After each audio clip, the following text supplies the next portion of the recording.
His words describing the federal approach to its immigration policies there. And the governor saying, thank goodness for videotape, because he has seen what transpired earlier today from several angles, he says, and it is sickening. A 37-year-old man who the governor also underscores the same message came from the Minneapolis police chief, that a lawful firearm concealed permit carrier is what that man was. And the governor says we want calm and peace back to our lives. They, meaning the federal government, want chaos. And now the governor says, because of what he calls these sickening actions of the federal government, he is left, their state is left to cleaning up their mess. We're going to continue our coverage here of what is now the third shooting involving federal agents there in Minneapolis this month. This is the second deadly one taking place involving a 37-year-old man, a white male, as described by the police chief earlier, someone who was a lawful gun owner with a permit to carry. Let's go now to the White House and our Betsy Klein, who is there. Are you hearing anything more, particularly a response from the president, when you have the governor who singled him out, saying this makes no sense and it's time to end these federal policies being carried out in Minneapolis?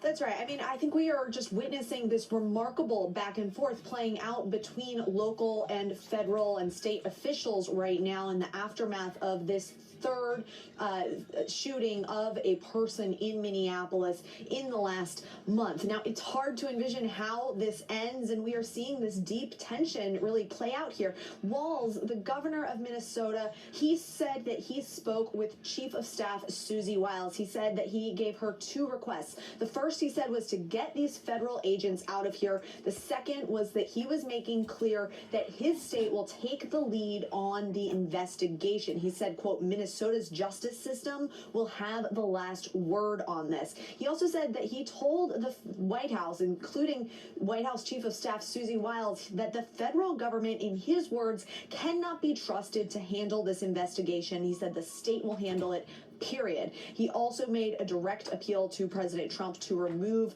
this force from Minnesota. He said they are sowing chaos and violence. He also said that the state of Minnesota plans to bill the federal government for the use of the National Guard. Of course, you can see that that is something that is likely to get played out in the court system in the coming months and potentially years. We know that President Trump has been briefed, according to a White House official, and the president reacting to this shooting with a very lengthy post about an hour ago. He is standing firmly behind these officers, including the U.S. Border Patrol agent who fatally shot this 37-year-old man. There are really no signs of de-escalation here. He's lashed out at Mayor Frey of Minneapolis, as well as Governor Walz. He said they are, quote, inciting insurrection with their pompous, dangerous, and arrogant rhetoric. We also heard from Stephen Miller, who's really the architect of President Trump's immigration policy here. He called the person who was shot a domestic terrorist who tried to assassinate federal law enforcement. We also heard from U.S.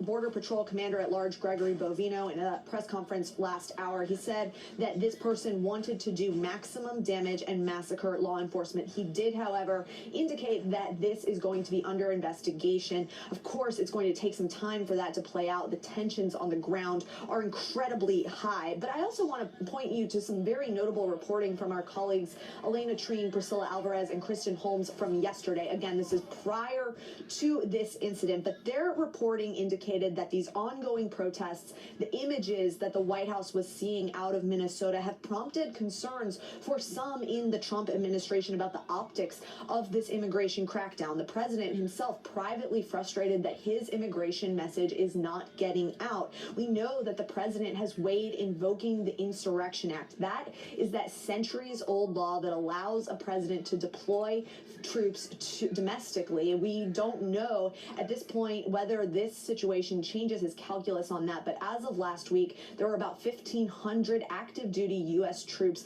that were positioning to potentially be deployed to Minnesota. We'll have to see how this weighs on that decision, Frederica. All right, Betsy Klein, keep us posted there from the White House. Thank you so much.